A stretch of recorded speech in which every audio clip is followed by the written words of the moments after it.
This week in Agribusiness, serving America's most essential industry, with agriculture broadcaster Orion Samuelson and yours truly, Max Armstrong, and featuring agriculture meteorologist Greg Solier. This week in Agribusiness is brought to you by Firestone. You never farm alone. Coming up on this weekend's broadcast out of the countryside, for some farmers in the heartland, it's spraying season or haying season. And for some this week, it was learning season. Hello, everyone. Welcome to our broadcast. We're coming to you from Iowa, the Farm Futures Summit. Yeah, I had to get my passport stamped by you as I came into your home state. That's right. It's good to be in Iowa this week, Max. And it's good to catch up with folks in agriculture. One of the folks in agriculture that I'm really excited to talk to, Max, Mr. Bill Northey, former Undersecretary of the USDA. Bill, this past year, the past 18 months during the coronavirus pandemic, you were the one who oversaw MFP, CFAP, CFAP2, all of these programs. How was it working in D.C. with all this craziness? You know, it's great to get your breath afterwards, but it was also great to be able to help. And we in many cases, even the folks in the countryside, were working remotely with our folks in the offices, so they had to do it by email, and we never thought we could do that. We never thought we'd have to do that, but we did, and we got $23 billion out of coronavirus support. Those dollars are still coming out in different forms, but it was hard to even figure out what the losses were, what you needed to step up and do. Where were the losses happening? How was it different between potatoes and corn? And you had to figure out how to be responsive. And you guys did. And one of the things we saw throughout the year was that there were initial pushes and then corrections and quick thinking and quick moves. That had to have been a struggle with an organization as large as USDA. It's a bureaucracy. It's bureaucracy for a reason, because, you know, it's a big country and you can have unintended consequences. You know, one of the things I really loved about Secretary Perdue, too, is he always said, we're not so proud as to fix things that we did wrong. We're going to admit when we did something wrong, and we're going to figure out how to make it better the next time around. And we tried to make the programs easier to work with and more responsive as we ran another version of the program. With such a huge political shift in this country and so many things in play right now from a policy standpoint, you hear from a lot of farmers the frustration that they have, and some feel alienated from the political process. Bill, what do you say to that farmer who says, you know, what's the use? Why would I even stay involved in this? And I'm asking a question of a guy who's spent a lot of time in the political arena. Yeah, certainly stay involved, because they need the voices. And we needed the voices. We reached out. We felt like we had a pretty good sense of what was going on, and we needed to be able to hear from folks. These folks certainly need to hear from folks, too. Don't necessarily jump at every announcement. I mean, you know, every week there's an announcement. Sometimes it's not a program yet. Sometimes it's not a program for 6 months. Often it's legislation that's coming. So pay attention to the pieces.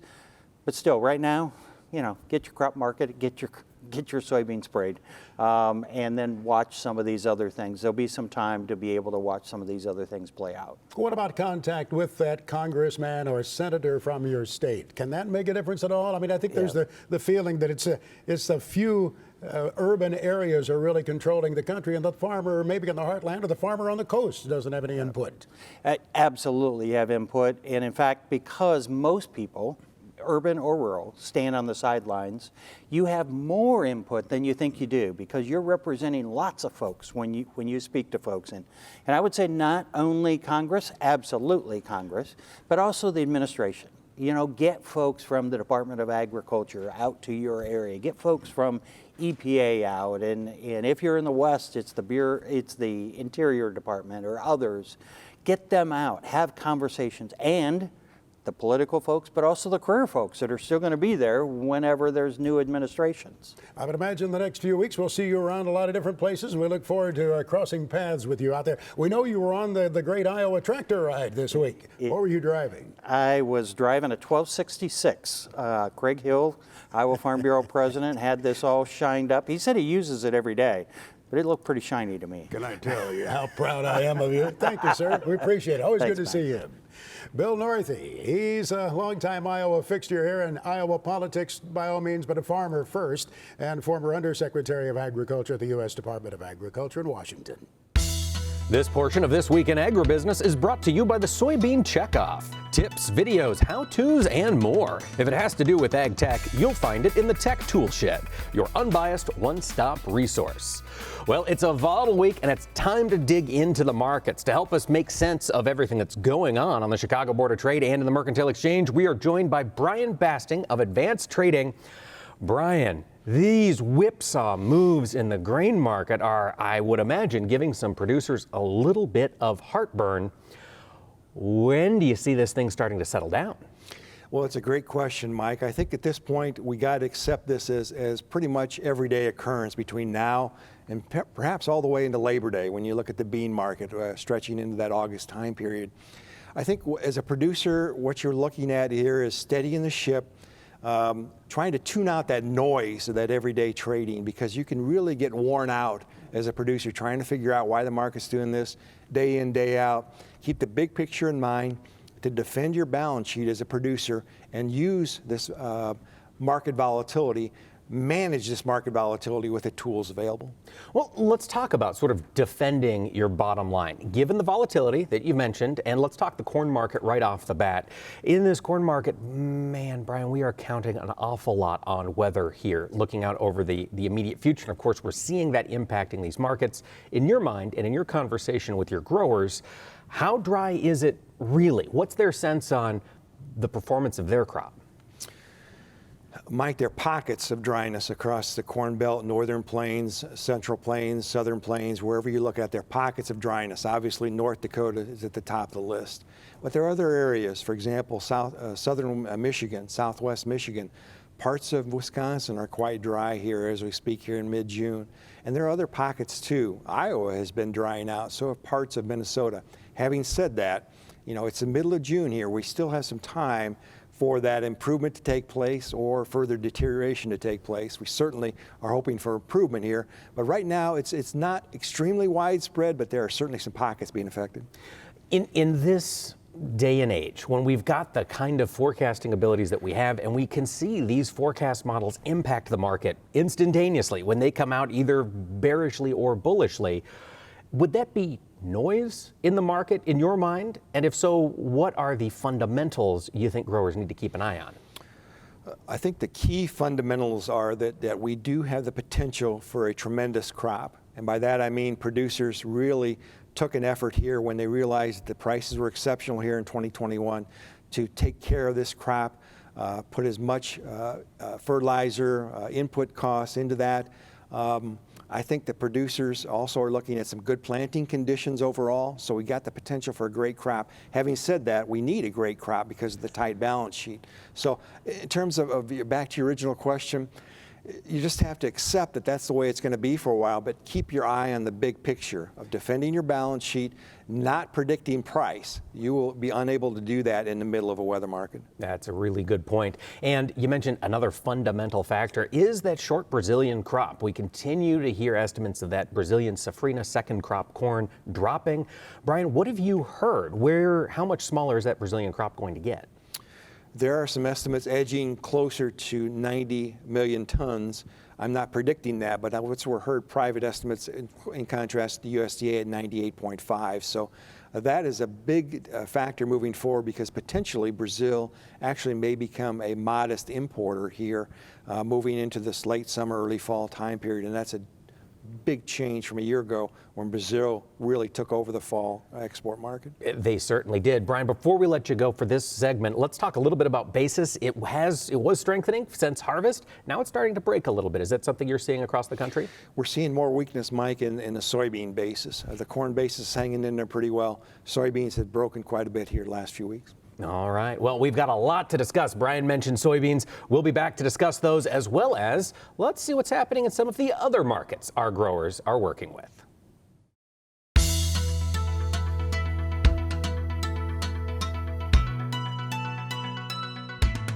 And we're back talking markets with Brian Basting of Advanced Trading. Brian, we ended that previous segment talking about the soybean market. Again, just like in the corn market, we see this exceptional volatility taking place there.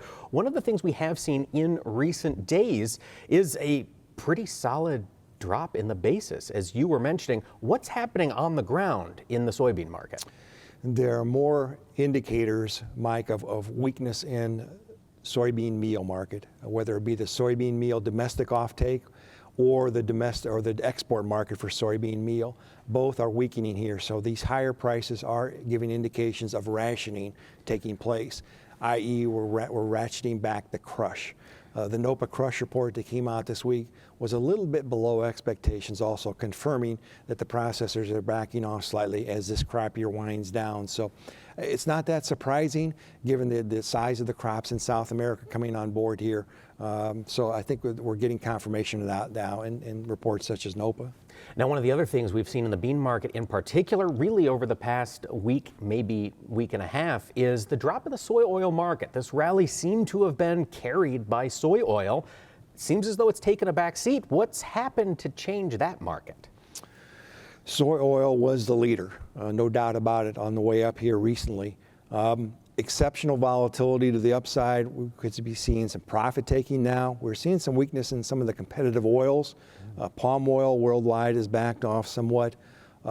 Eventually, it doesn't matter how inelastic the good is, and soybean oil is a very inelastic good. The price has to go very high to discourage usage.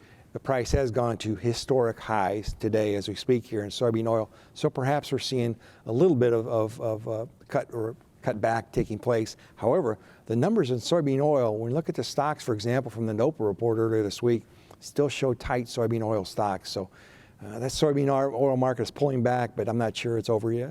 Well, in tight stocks, I mean, that's a theme we've got in almost every agricultural market right now, Brian. And as we take a look at this soybean crop, we've got pipeline supplies, even though USDA raised them slightly in their last supply and demand estimates. Looking at this new crop scenario, given the dryness, where's this new crop bean market going to go? And more importantly, when should producers be pulling the trigger on some protection? Where it's going to go, I would say, is simply unpredictable. I think it's important for your viewers to embrace that fact here, and it is a fact. What the good news is there's tools that producers can utilize to manage this volatility going forward, opportunities to price not only their 2021 bushels, which they've planted here, but also take a look at 2022 at $13 for that November 2022 contract. So I think we're looking at a window here from the middle of June all the way through Labor Day. Tremendous volatility because, as you said, with supplies as tight as they are, we need tremendous production here in the U.S., and that means we're going to have to watch the weather here closely. Right. The season is still early. The verdict is very much still out. But, Brian, we continue to learn more in the wheat market. Was talking on Twitter to a friend in North Dakota. 1,000 acres of spring wheat looks terrible. He said it appraised at 25 bushel an acre. Whew. But the market's not moving too much. Where does the spring wheat market go in the short term? The conditions in Canada, Mike, have improved. Obviously, a major competitor. We just didn't get that rain to move far enough south, and it's coming a bit late now. Some of that loss is irreversible. The other competitors around the world in the spring wheat are Russia and Kazakhstan. Those conditions, while a bit dry, are not nearly as severe as North Dakota. So unfortunately, we may be at the low end of the totem pole, if you will, in terms of crop conditions this year. But that still doesn't mean that we have made it out of the woods yet. I think we've still got crops in Canada, in the U.S., Russia, and Kazakhstan that are not made yet. So there may still be a lot of volatility left in that spring wheat market. A lot more volatility means potential for making some sales on a volatile move to the upside. You bet. Fantastic. Brian Basting, Advanced Trading, thank you so much for your time. Chad Colby's look at agriculture technology comes your way next, brought to you by the IBM Watson Decision Platform. Combining AI with Internet of Things data to help agribusiness increase yields, improve quality, and drive sustainability.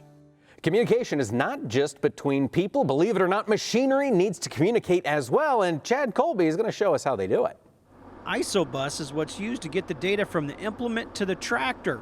Hi everyone, I'm Chad Colby, and on this week's tech segment, we're going to give you a little bit more details of that. And to do that, I caught up with our friend Matt Foes as he was out spraying some soybeans. He talked about how he uses Isobus. Yeah, so over the course of the past, I'd say 10 years, I've really started to adapt using Isobus in the cab.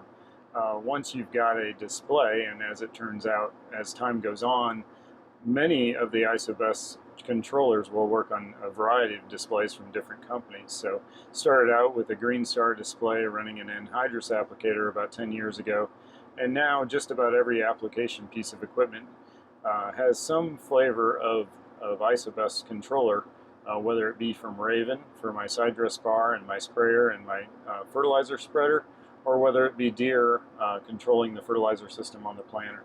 If you're not familiar with how the Isobus system works, ISO basically is the standard to define that communication between the tractor and the implement, and it also manages the data as well.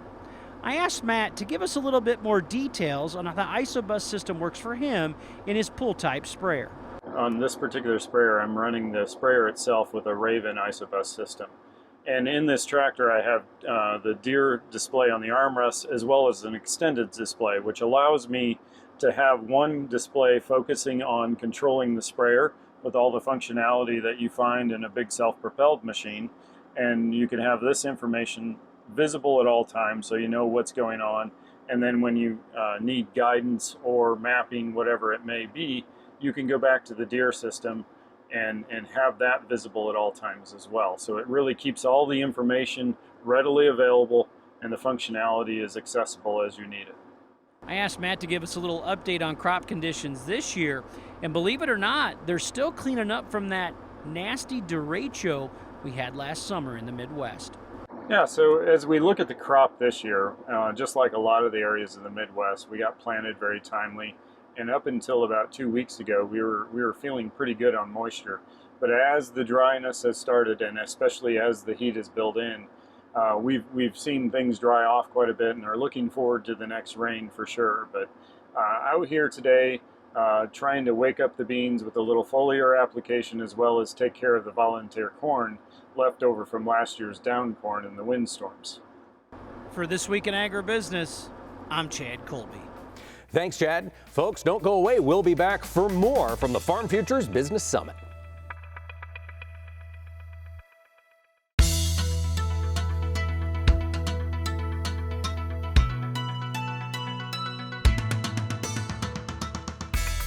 At our time at the Farm Futures Summit this week, Coralville, Iowa, we got to visit with some folks we've known for a while, including this gentleman who joins us, Richard Fordyce, long involved in agriculture in Missouri, most immediately recently the head of the Farm Service Agency of the U.S. Department of Agriculture, now doing some other work involving, I guess, maybe policy development, direction of agriculture in the future with a St. Louis agency. That's right, Max. You know, it's been a lot of fun. I work now for Osborne Barr Paramore as the Business Growth Director for Agriculture. And so that's a fancy title, I think, for advising our folks that work at the agency, but also our clients on issues affecting agriculture. So it's been a lot of fun. It's a well-known bunch. We've worked with them for quite some time. This is quite a shift for you, though, from working in government. It is, and so I'm still getting used to it. I started in February. It is different, certainly, but I get to work with a lot of really talented people that have a passion for agriculture, have a passion for doing the right things for agriculture, creating a message, and it's really been a lot of fun. You know, Richard, you mentioned creating that message in agriculture in 2021. That message is vital. We've got new folks in Washington, D.C., new folks in state houses around the country, and of course, new consumers coming on board. This year, what is the message that we need to craft for agriculture? Oh boy, you know, I think obviously, and I always had this thing that I said, you know, our message needs to be consistent, it needs to be positive, and it needs to be personal. And you know, I think that when we think about what we are going to communicate to folks within the industry and folks outside the industry, I think if you keep those things kind of in mind as as a basis of how you communicate, I think we'll be okay. But certainly there are some things that things that we still haven't figured out yet. Gotcha. If you don't mind, if we take a look at the past, I'm curious about your time at FSA. During your tenure, we saw a big move of the FSA to become much more customer focused and rolled things together that seemed to make a lot of sense. In your experience working with the staffers, seeing the teams come to work, how did it play out for you? Were you pleased with the way it all came together? You know, we were. And, you know, the Secretary said that USDA is going to be the most efficient, most effective, most customer-focused agency or department in the federal government. And, you know, obviously, FSA, we touch farmers every day. I mean, that we develop relationships in over 2,500 county offices across a counter, right? And so, we worked on, you know, customer service skills and those type things, and then certainly we were hit with the pandemic. That agency has never been equipped to be able to work remotely because it all happened in the local office. And so we invested in a lot of technology to allow our folks to work from home, work remotely, and work directly with producers. And I think, you know, the however many months that we were in Washington after the pandemic started, a record amount of contracts, agreements, and dollars went out to producers. So we figured it out pretty quick on the fly. Watching the releases come out of the agency every day, we're reminded of the massive policy shifts that have taken place in just a few months with the change of administration. What happens to the folks down in the trenches? How affected are they by those policy decisions at the top? You know, I was so blessed to be able to work with an amazing crew in Washington within the Farm Service Agency, some with almost 40 years of experience. And so they get the deal of an administration changes. They've seen this happen before. They have. And so, you know, we're going to work, and they did for us. They worked to promote our priorities just as hard as if they had been their own ideas. And I'm sure they'll do that with the current administration. Looking at the expenditures coming out of USDA, it looks like it's a very different time simply by the amount of money that's being spent across the country in various nutrition and food programs and farm programs too. Absolutely. Well, you know, where's it coming from? Well, so, you know, there are authorizers in Congress and there are appropriators in Congress. And, you know, the Farm Bill, when we pass a Farm Bill every 4 or 5, sometimes 6 years, you know, a big chunk of that is nutrition programs. 80% or more. It is. Right? It's the vast majority of the appropriations and the funding go to nutrition programs. And so, you know, all of those funding sources, they all come from different places. Now, you know, the Farm Service Agency, we used that bank called the Commodity Credit Corporation to fund some programs. And I think, you know, we were pretty innovative in figuring out ways to utilize the Commodity Credit Corporation, had great partnership with Congress. They were able to replenish those funds. But yeah, I think, you know, obviously a change in administration is going to result in a change in priorities and focus and where the administration wants to go, specifically, you know, with USDA. And, you know, I've certainly been watching with greater interest than I ever have in the past, you know, having sat in that seat for over 3 years. I can imagine you and your colleagues have a great sense of pride of the time that you served there and things that were accomplished under great stress and duress. Yeah. I bet you're glad to be back in Missouri. I am super glad to be back in Missouri. You know, I didn't plant anything this year. I've been kicked out of the planting equipment, but I did help a little bit. But, you know, just in the garden or just in the yard or just driving to our little town 2 miles away and not having to step on the brakes anytime to get into town, you know, was... Washington is such a different, rarefied atmosphere. Thank you for joining us this weekend, Richard. We appreciate it. All right, thank you. Richard Fordyce joining us here at the Farm Futures Summit. His roots are deep in Missouri, and he's back there now, having served the American farmer and U.S. taxpayers. There's more coming up on this weekend's This Week in Agribusiness. This Week in Agribusiness, serving America's most essential industry, is brought to you by Firestone. You never farm alone. Thanks for joining us here on This Week in Agribusiness. Max, plant health is always a concern for farmers across the country. We've been talking about that with the folks from BASF in our Plant Smart, Grow Smart series. The Revysol experience was one thing we discussed on their research farm in North Carolina.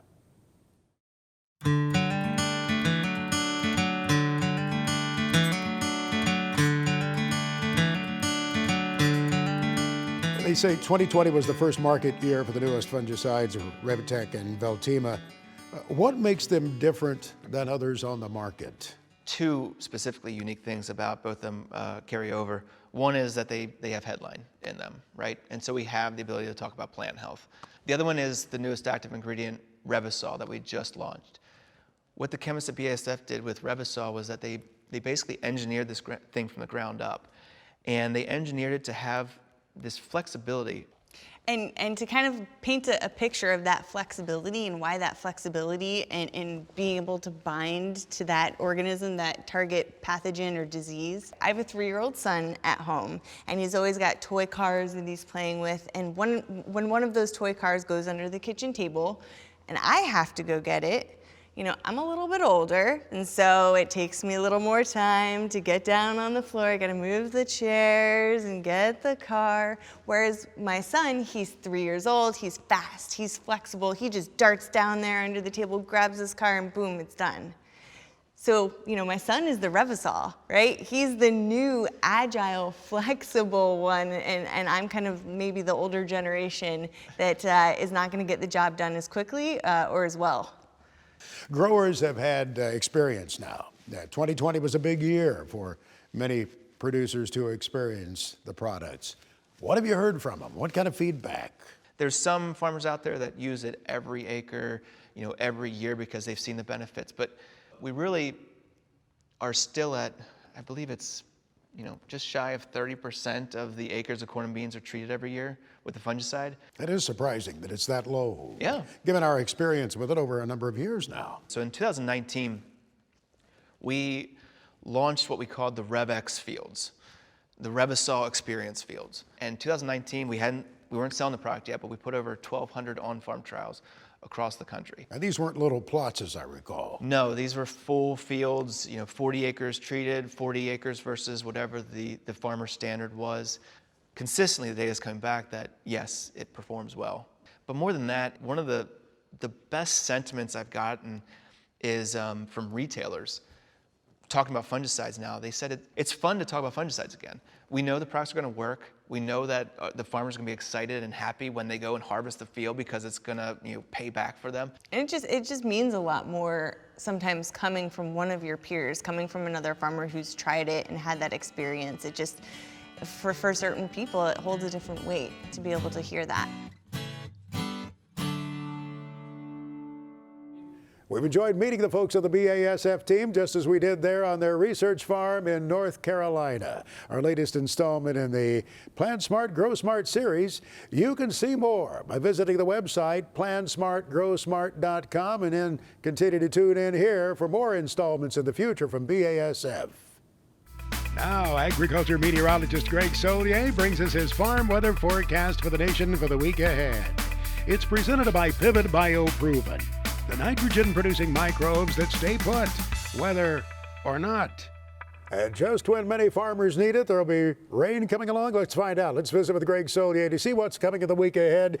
That was the indication over the past week anyway. Exactly. Into the southern plains, back up across the Corn Belt, perhaps even northern reaches. But first, into the Pacific Northwest, where we certainly desperately need rain, at least the fire situation at bay there. But it's a couple of fast-moving fronts. Here's one making its way across the northern and central plains. Some shower activity there again. Otherwise, high and dry. Nice to have a nice return to more seasonal temperatures into the Pacific Northwest, but it's short-lived. Here comes that big hot ridge extending through Northern California, the Intermountain West as well. Triple-digit readings are possible again. Keep an eye on those winter wheat fields, but again, outbreaks of showers and thunderstorms. Canadian prairie, hopefully more organized rains versus anything severe across the Dakotas. Over the southwestern sections of the country, hot ridge 115 to 120, heavy irrigation demand, and there's no snow cover left across the Sierra. So irrigation issues, runoff issues continue to build. A bit of a boundary out through California, another one through the southwestern sections of the country. They will get together. The jet streams buckle, and there's severe weather and more organized rains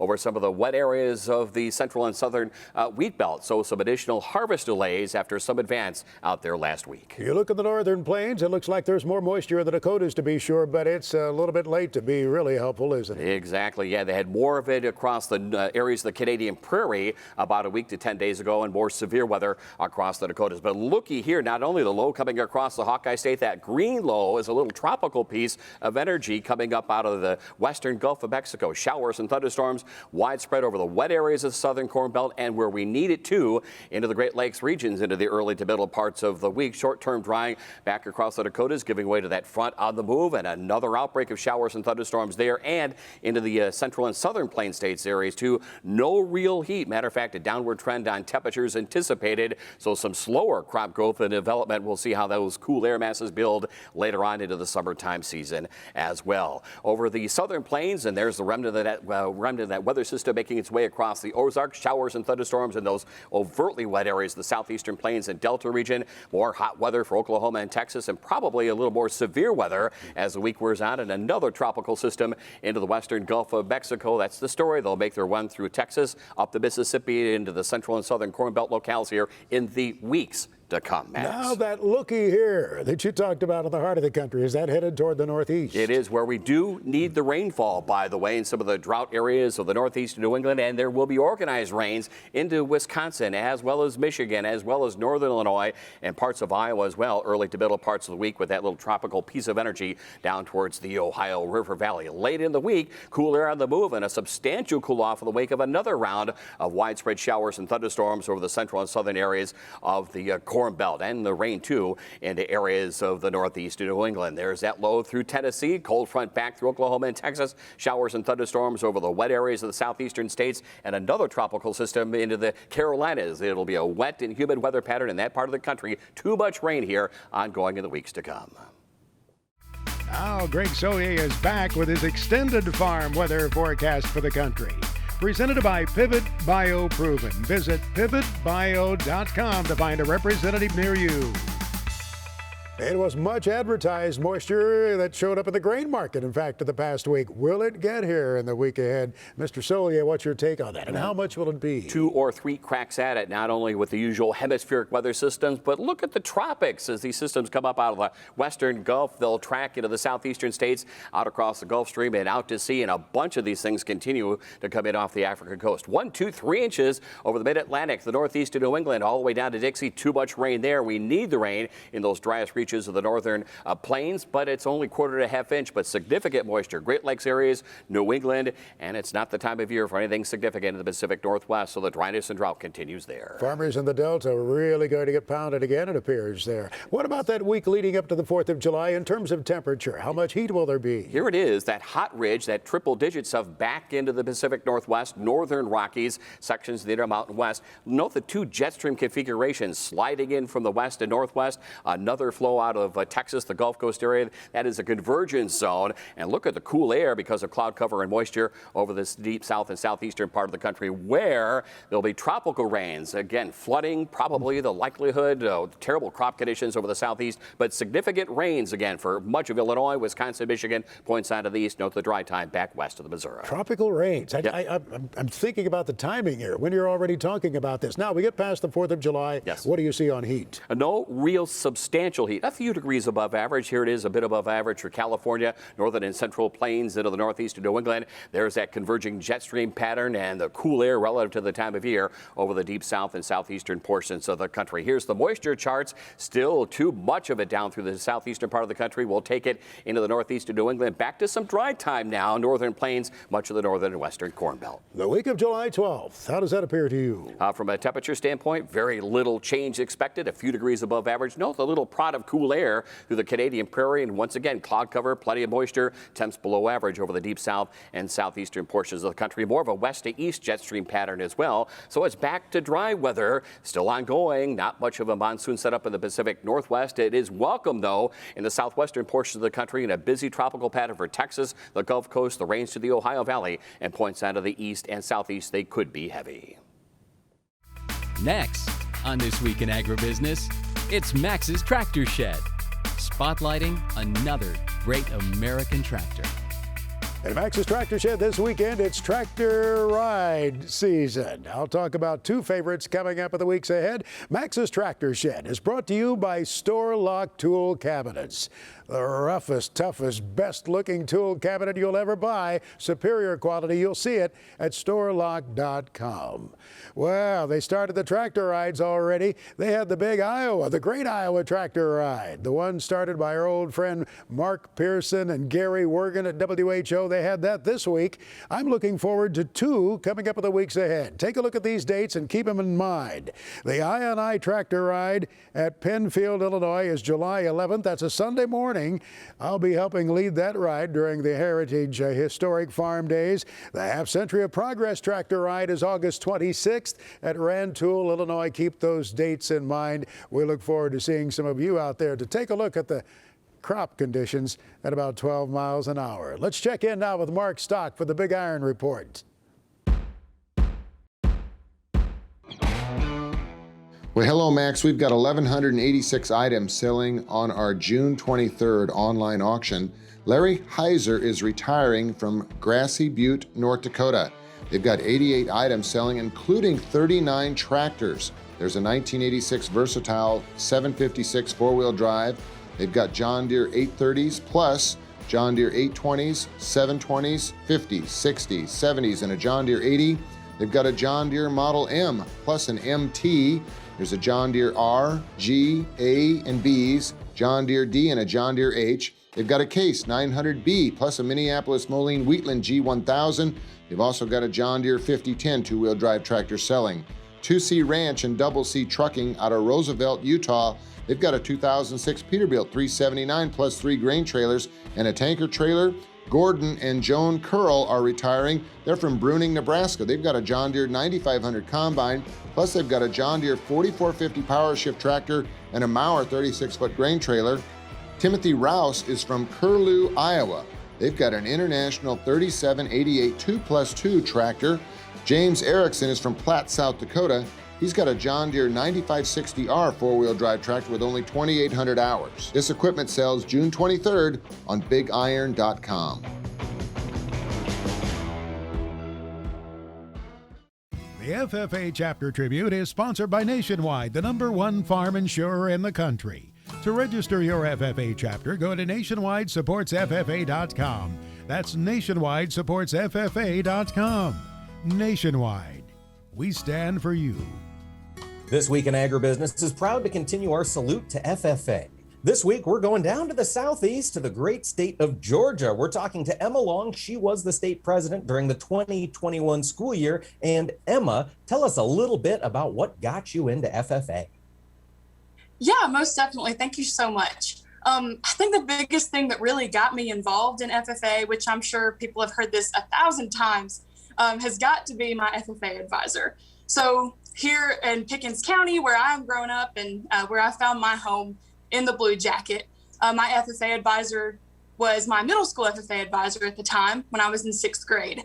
And he asked me if I wanted to participate in a livestock judging competition. And so I was like, all right, might as well. So I gave it a shot and I just absolutely fell in love with the program.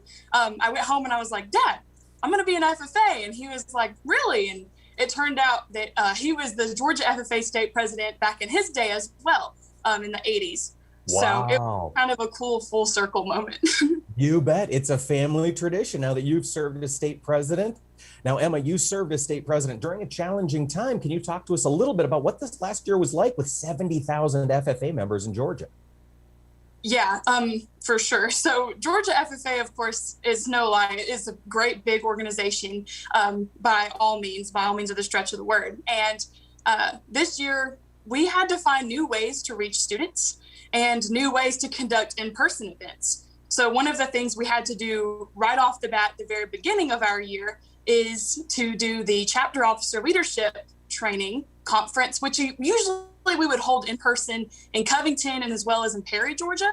But this year we didn't get to do that. So we had to partner up and find new ways to virtually facilitate workshops. But we ended up doing that pre-recorded. So it was definitely strange not being able to feed off students' energy, but we definitely found a new way to overcome. And then later on and through the year, all worked out because we got to have a couple of in-person events, even though distanced and done safely.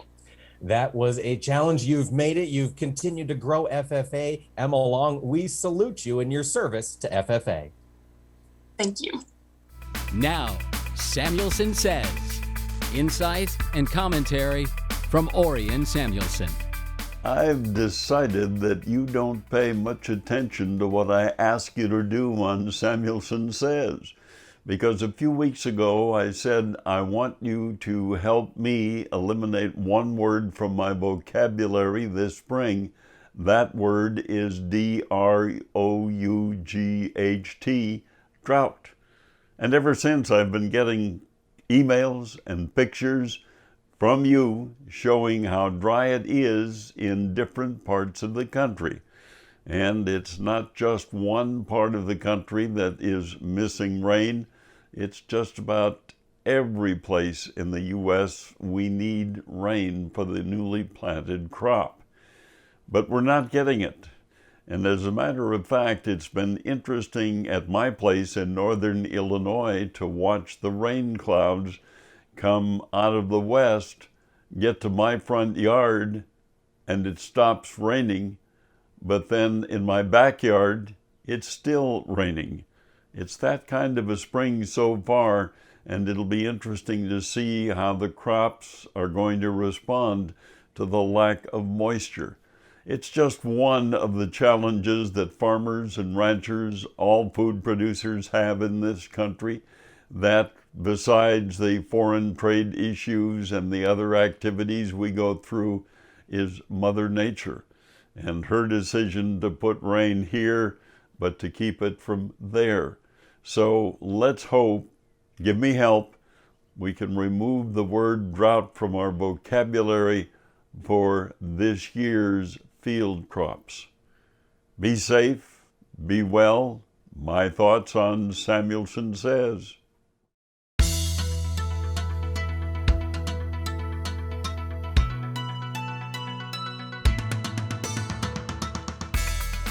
Well, we're here at the Farm Futures Business Summit, and we are speaking with Matt Youngman. Matt is the director of the Farm Progress Show, and Matt, it's been 2 years. We're coming back this year. How excited are you to see folks again and fill those grounds? It's so exciting. You know, everybody's excited as all of the restrictions roll back. Everybody's excited to get back live and in person. You know, we did a great virtual experience last year, maybe the best one we could have done.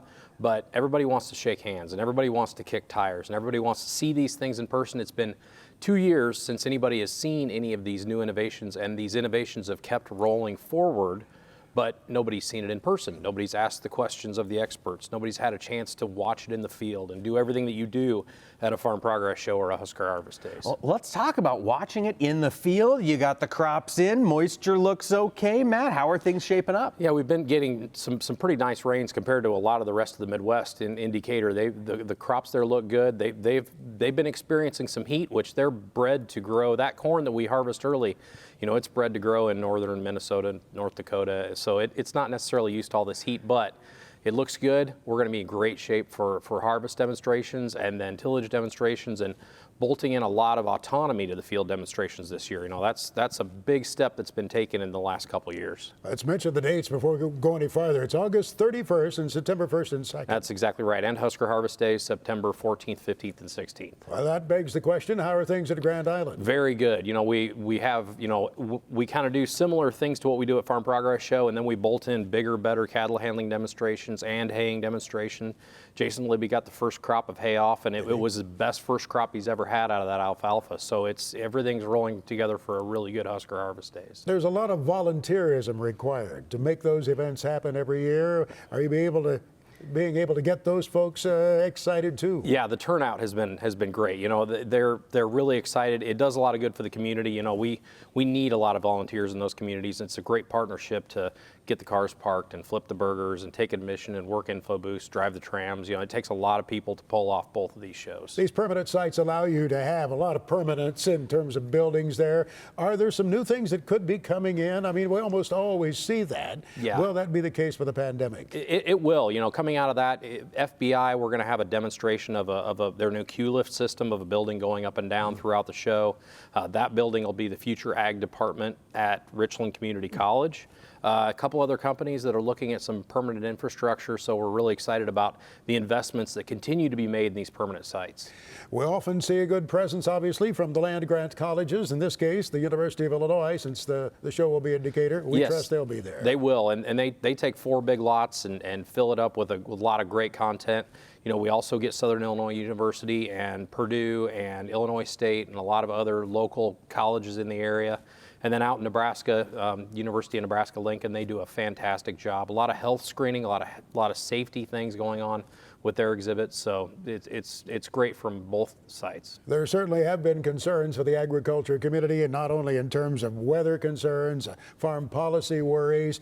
Nevertheless, it's hard to miss this strong economy that we've been able to really bring to life over the past several months. It makes a difference in farmer attitudes, doesn't it? It certainly does. And, we sit here at the Farm Futures Business Summit, and it's kind of nice to hear these very smart people say it's okay to go buy things because, things look good, and make investments because, you got to take advantage of this. The dates are circled on the calendar. We look forward to seeing you in a few weeks, sir. Thank you. Very good. Thank you, guys. Matt Youngman, Farm Progress Show, Husker Harvest Days, joining us here at the Farm Futures Summit as we've come to you this weekend from Coralville, Iowa, right near Iowa City. We'll be back right here at this location on the broadcast next weekend. Thank you for having us at your place. We look forward to seeing you then. Along with Mr. Pearson, Max Armstrong here. So long. Have a great week. Closed captioning for This Week in Agribusiness is brought to you by Kubota. Shape your world. This Week in Agribusiness is brought to you by Firestone. You never farm alone.